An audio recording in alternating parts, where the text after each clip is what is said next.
Hello and welcome to my kingdom. Behold the Boa Black Hole. My name is Jeff Ronnie. I am otherwise known as the Boaphile, and I've been breeding boas for 38 years. My new, updated Boaphile remastered videos are going to basically give you all the information that I have up here about breeding boas and a wide range of other boa related topics. So, but before I go, or before I continue,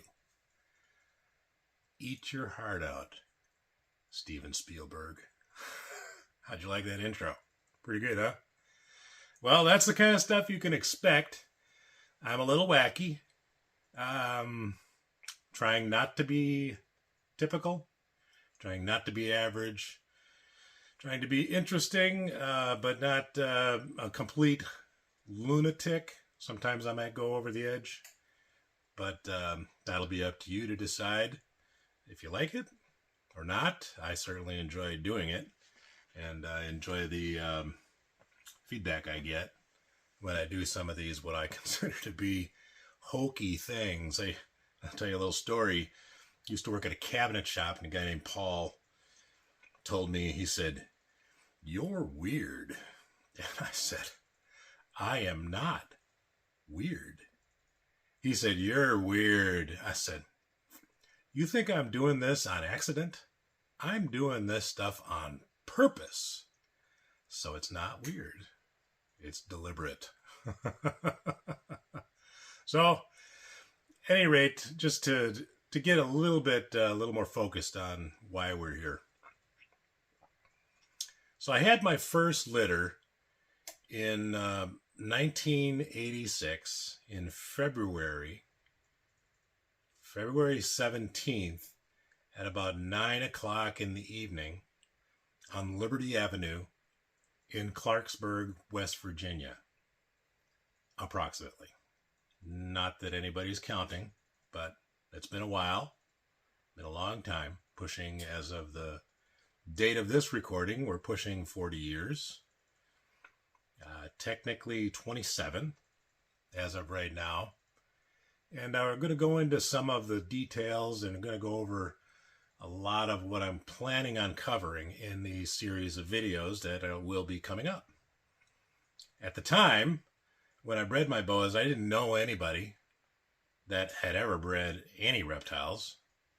I didn't belong to any herp societies. At that time, the big thing, or probably one of the only places where you could get any information, was if you belonged to a herp society and got their newsletters. There were a number of them in the country. The biggest one was in Ohio, called NOAA, the Northern Ohio Association of Herpetologists.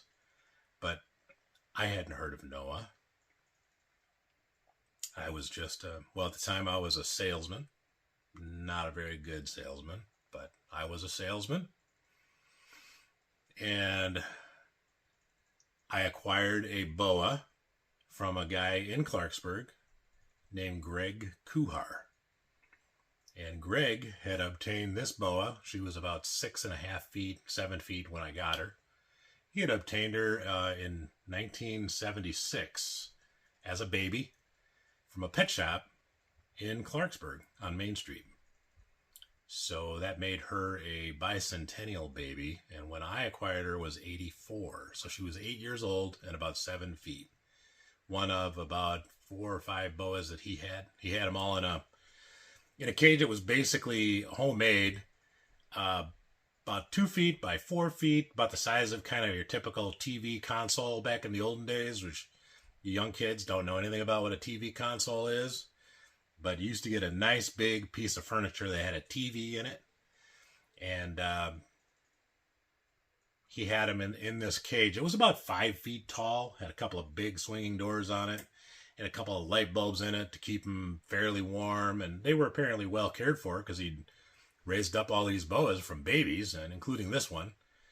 And he wanted $100, and I wanted one. And he said, well, I really like the dark ones. You can have that light one. And so I took that light one.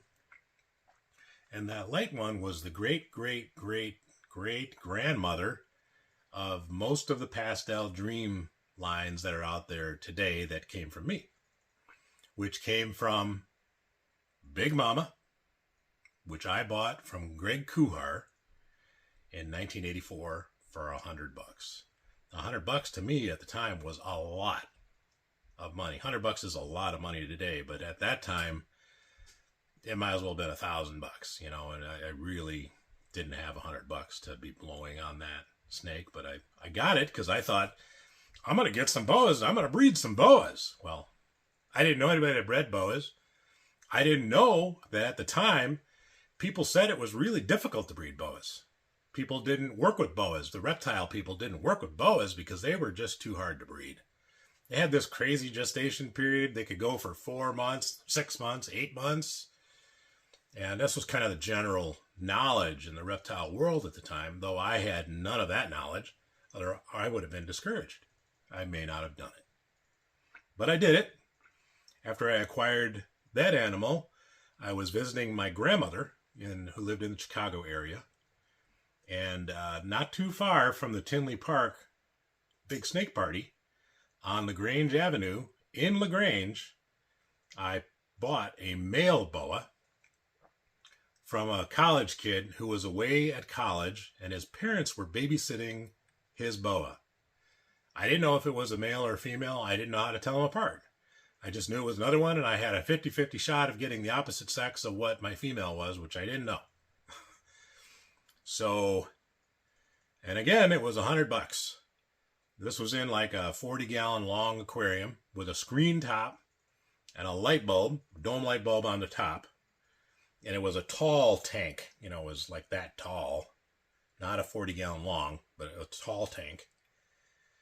Might have been a 50-gallon, I don't know, but it was a really tall tank, and there was a dish in the bottom that the parents would pour water through the screen, which would dribble down into that bowl, not the bowl, into a dish to give this male boa water because they were afraid to do anything with it. It was their son's, and he'd gone to college, and he wasn't interested in it anymore.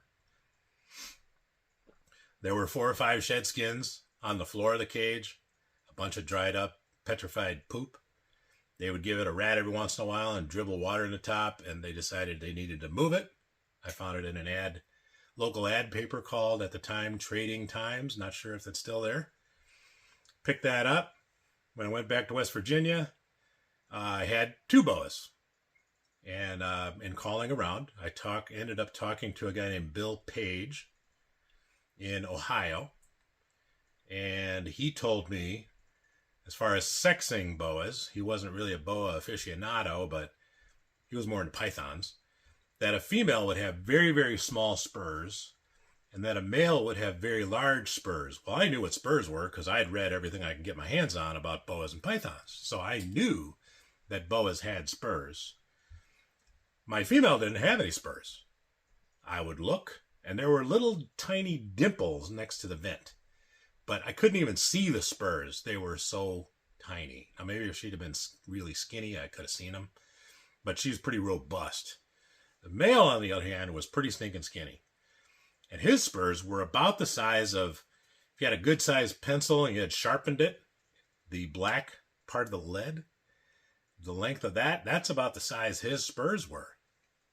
So after I talked to him, I felt I knew that I had a male and a female. I put them together in a cage that I had made, which I'll give detail on in future videos.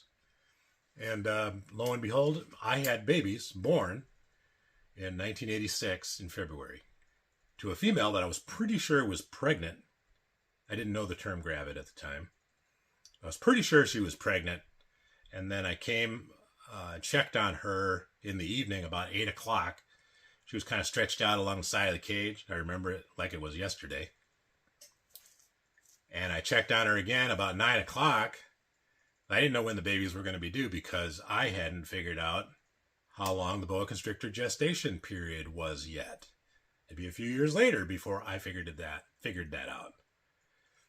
Checked on her again about 9 o'clock, and I'm looking at her. She's still stretched out, but she kind of locomoted around the cage. You know, it was a large cage. And she looked really skinny, and she's kind of kinked up. And I thought, she's probably not even pregnant. She's not very big. She had been really big, you know, a month before.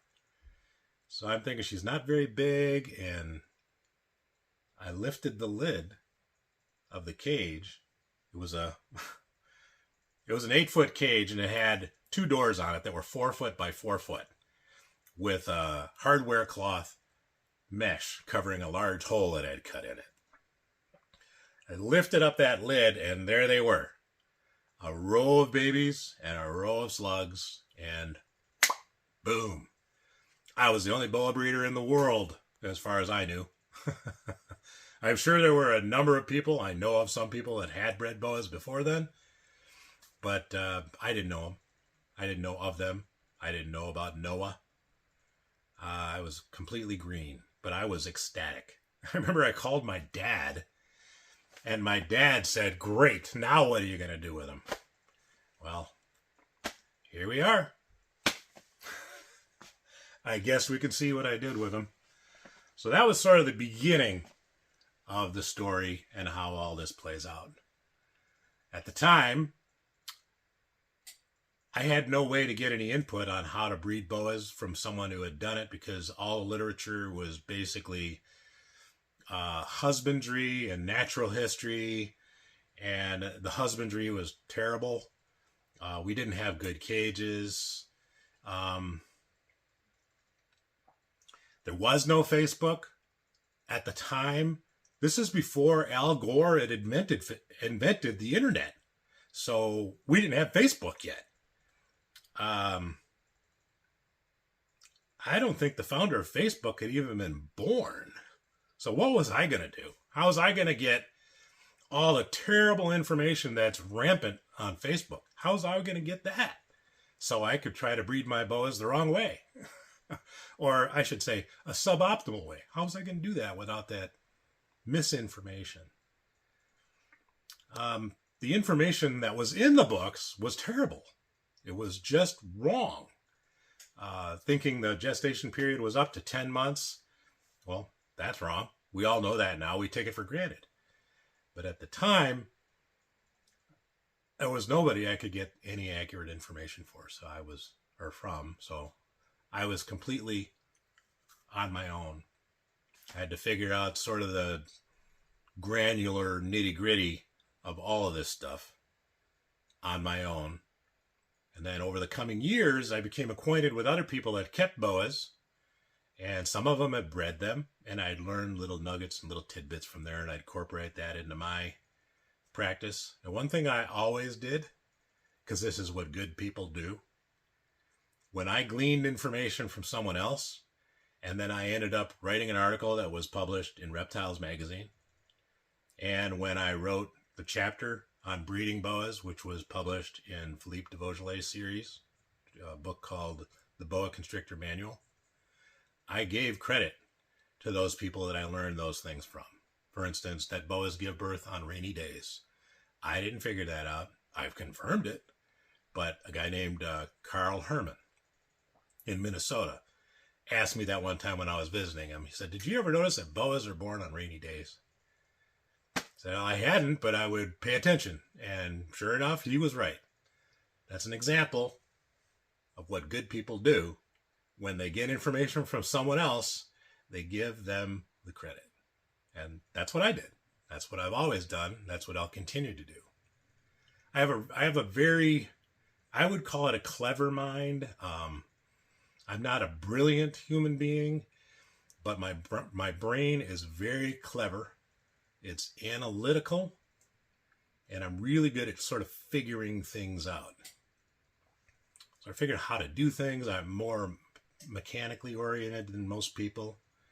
I figured out how to build these cages. I didn't know you could build cages out of a sheet of plastic, that you could take that sheet of plastic and form it and make it into a cage. So I figured out how to do that.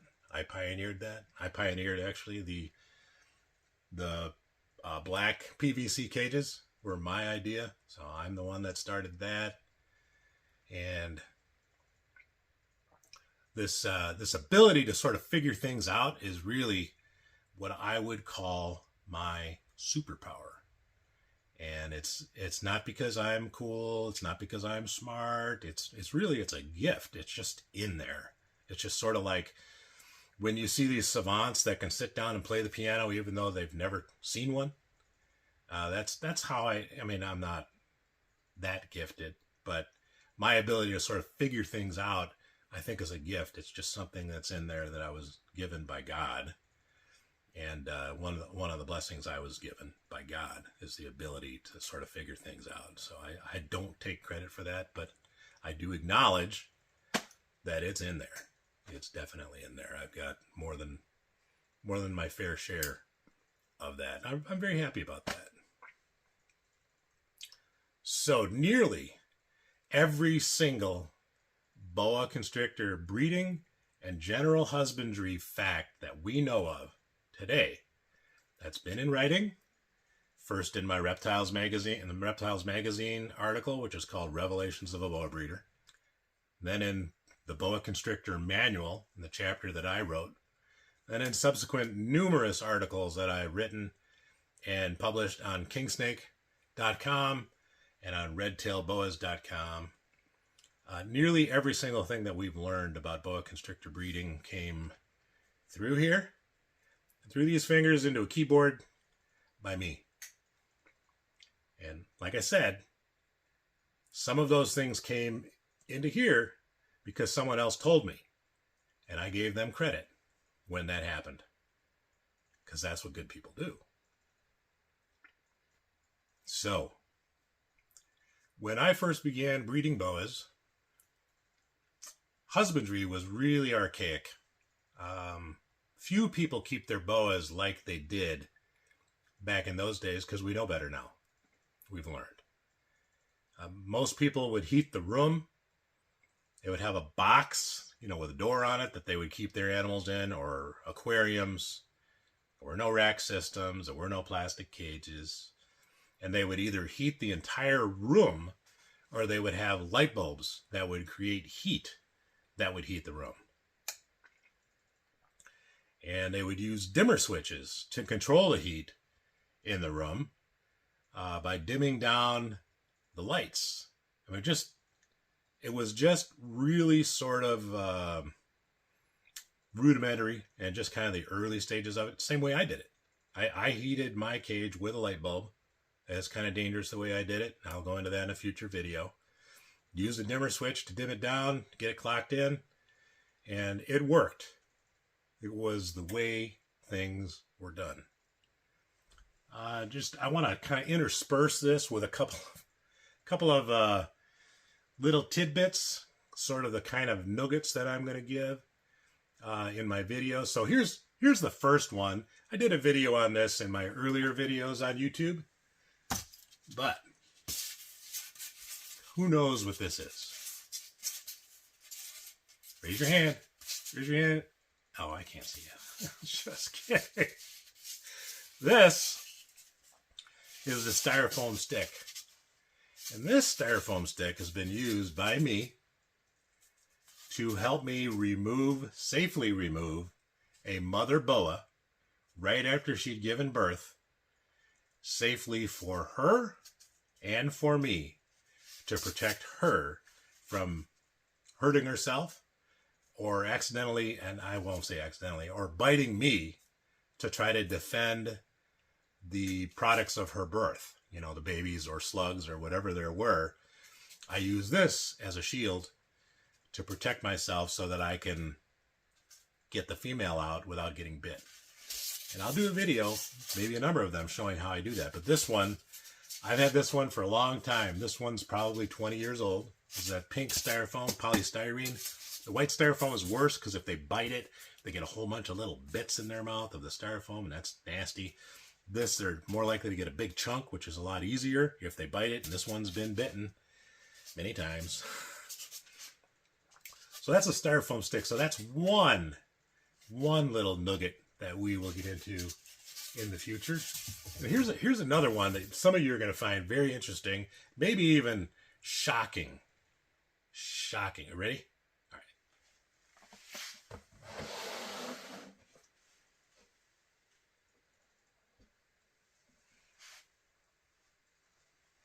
All right. Who knows what this is?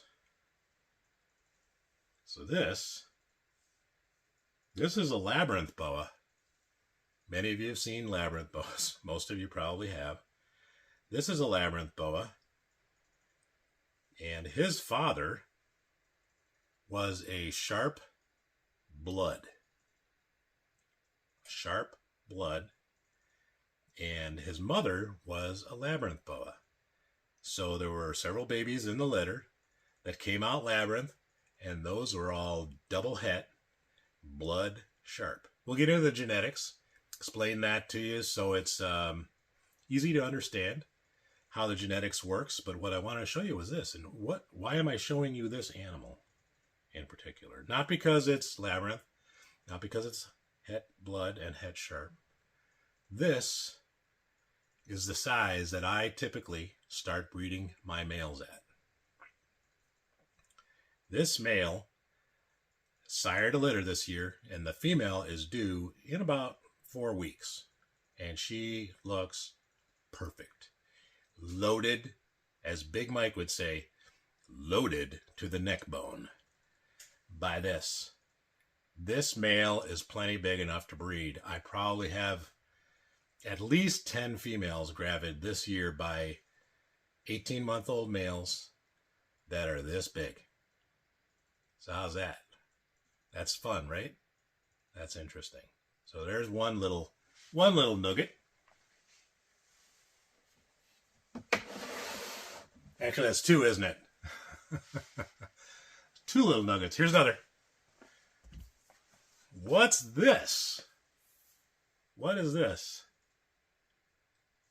This is a very, very dangerous tool in many herpers' hands. Not in my hand, but in many herpers' hands, this is a very dangerous tool. This is used to break ribs, intimidate and scare animals. It should only be used for minimal touching and maybe picking up little guys. Like that little guy you could pick up with this. But a 4-footer or 4.5-footer you couldn't pick up with this because you'd be risking breaking ribs. And we'll go into that in a video. So that's another sort of sideline of things that we're going to get into. I'm trying not to talk too much with my hands because I'm not Italian. I don't want people to think I'm, what do you call that? Culturally appropriating Italian behavior. I like Italians, but I don't typically talk with my hands a lot, but I do when I'm in front of the camera for some reason. I don't know why. So at the time when I bred my first boas, people didn't really even try to breed boas, and most reptiles people didn't try to breed. Most people were collectors. There were a number of people that were starting to breed colubrids. There were some that were pretty advanced in breeding a lot of colubrids. This is like 1986. But scads of the animals that you would see for sale were wild caught because captive breeding was very uncommon. In the boa and python world, there was really Bob Clark. And then there were about 10 more specialized python breeders at the time. I could name most of them, but I'm not going to. So these were the pioneers in breeding boas at the time. And the people that I looked to or would call, because their phone numbers were listed in the NOAA's directory, the Northern Ohio Association of Herpetologists. They had a directory, and I would contact them. I just call them out of the blue. Most of them were very willing to share information, answer my questions, which is what I'm going to be doing here on YouTube. Imparting everything that I can think of that I know, and I'll answer your questions about the various and sundry things that I've learned. Speaking of things that I've learned,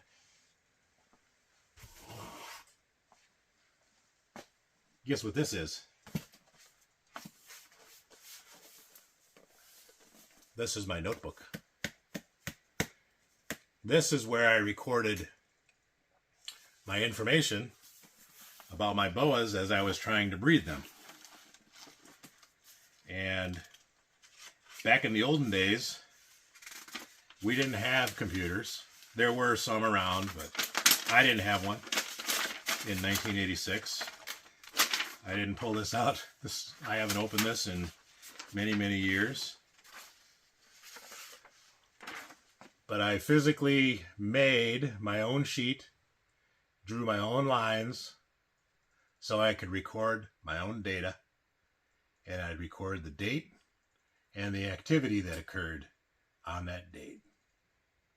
And I kept all this from those early years. Now I've got a computer. I put everything on spreadsheets. It's a lot less interesting, more effective, more efficient, but less effective. But this is my original notebook with all of my original notes. And this, someday, this I expect is going to end up either in my own museum when I make a museum for myself, or in the Smithsonian. I'm not sure which, but one or the other. It's got to be, right? Got to be. Smithsonian or the Jeff Ronnie Museum someday. That's not serious, in case you're wondering. That's not serious. So in these videos, I am basically going to be giving away the keys to the kingdom, the secrets of how I've done it and how you can do it. Not how I read some guy who's got 3 pair of boas did it, in Arizona. And not how I heard the guy I met at a reptile swap told me he did it. This is based upon 38 years of my breeding boas, figuring out nearly everything we know about breeding boas, or writing about it after someone else gave me the tip, like it rains on days when boas give birth, usually, or the barometric pressure drops significantly. So I'll be giving that to you. I'll be giving you the when we learned it, sort of the process that I went through intellectually to come to these conclusions, which happened fairly rapidly. I figured out the gestation period after only 8 litters early on. And I've had a few more than 8 litters at this point. So I have scores of litters every year. Never had 100 litters in one year. But I have a lot of babies.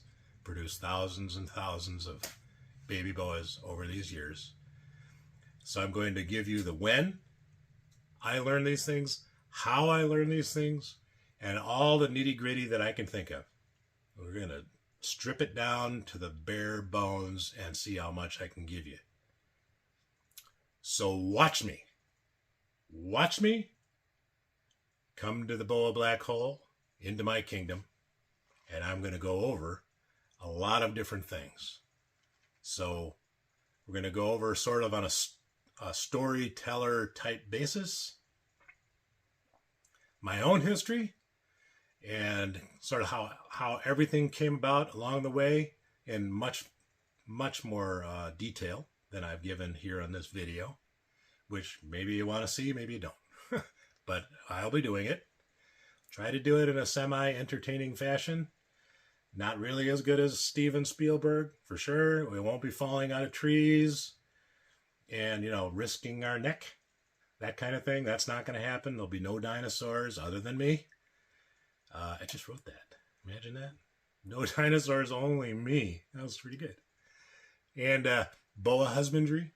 Give you a lot of granular detail on boa husbandry, the proper way to keep boas, the proper way to keep cages, and to heat your cages, things that people do wrong with their cages. I'll explain why they are wrong, the things that they do, the proper way to heat, the proper way to feed.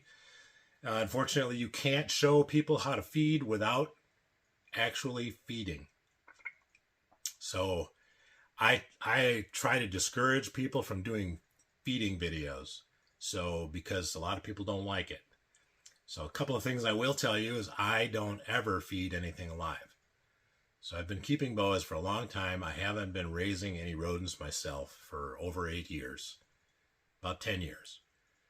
So since I quit raising rodents, I haven't had live rodents or access to live rodents to feed.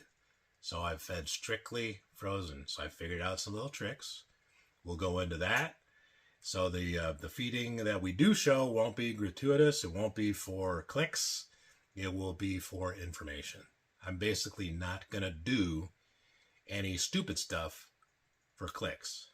You are never going to see a video during or after a moment when I get bit, which happens, but I probably haven't been bit for 5 or 6 months because I'm very careful.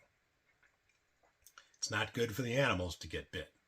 It's more dangerous for them than it is for me. And we'll go into that. But I don't do that. I'm not going to do that in my videos. None of those gratuitous clickbait type videos. We're not going to do that here. We're going to do a lot of information on breeding. That's probably what people are mostly interested in. A lot of it you know. A lot of it you know if you've studied and learned from the right places. We're going to get into a lot of detail on genetics. So a lot of people have questions about genetics. How do hypos work? How do incomplete dominant mutations work? A lot of people don't know what incomplete dominant means because they heard the wrong term years ago, which is codominant, which is the wrong term. I don't use that. I'm not going to use that, and we'll use the proper terms. And then we'll go into various mutations, the history of those mutations, where they came from.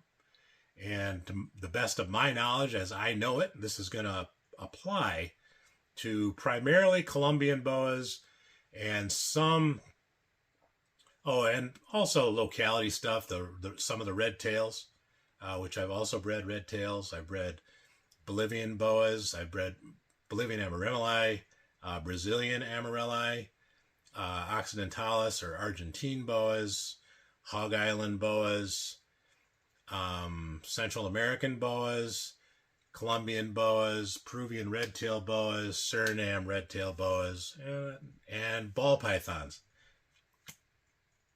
Oops. Oh, I didn't mean to say that. So I got a pair of ball pythons for my son in 1988. They came in a bag from a guy named John D., who's I think he runs the Como Zoo in St. Paul, Minnesota now, but he brought in some ball pythons, brought me over a pair of ball pythons, and they were hooked up in the bag. So I bred them, right? And kept them. They laid their eggs, or she laid her eggs, and I incubated them. I put them in a Tupperware container, poked a couple holes in it, put a little dish in there, put the eggs on the dish, put a little water under the dish, set them on the heater in one of my plywood cages. And this is like 1988, 89, and I hatched out 6 ball pythons. Boom! Before most of these ball python guys did, by the way. There might be a handful of them that bred ball pythons before I did. Though I only bred 1 pair. But don't tell anybody. I'm going to be embarrassed. So I'm very good at sort of explaining things that are harder to understand, like some of the genetics. In my previous job, I worked at a cabinet shop, and I was the guy who would teach people how to do things that were new to them. So like putting together drawer boxes, I would show them exactly how to do it, where to keep the screws, where to keep your drill, what order to do things in, to be able to do it as efficiently as possible and do it right. So that's kind of an example. But also, I'm just good at sort of explaining the nitty-gritty of things that are difficult sometimes for people to grasp. It's going to be a lot easier to do this in video format than it would be to write it sometimes, because it's just harder to write things in ways that are really understandable for a lot of people. It's harder for me to learn something reading it than it is for me to learn something hearing someone speak. So we'll be doing that. And then this is really important. This is really important. So I don't think I'm the gift. I mean, I don't think I'm the be-all to end-all. I don't think I know everything. I know what I've learned. I think I come across sometimes as sounding like a know-it-all or like I'm arrogant. But I'm really not. A lot of times when I make a declaration or I say something, it comes across as abrasive. And that's not my intent. But I know that it's there because I've had many people tell me over the years, and I can't help it. I'm not going to be able to avoid that. And the things that I'm going to explain about any number of things are my opinion. It doesn't mean that I'm absolutely right.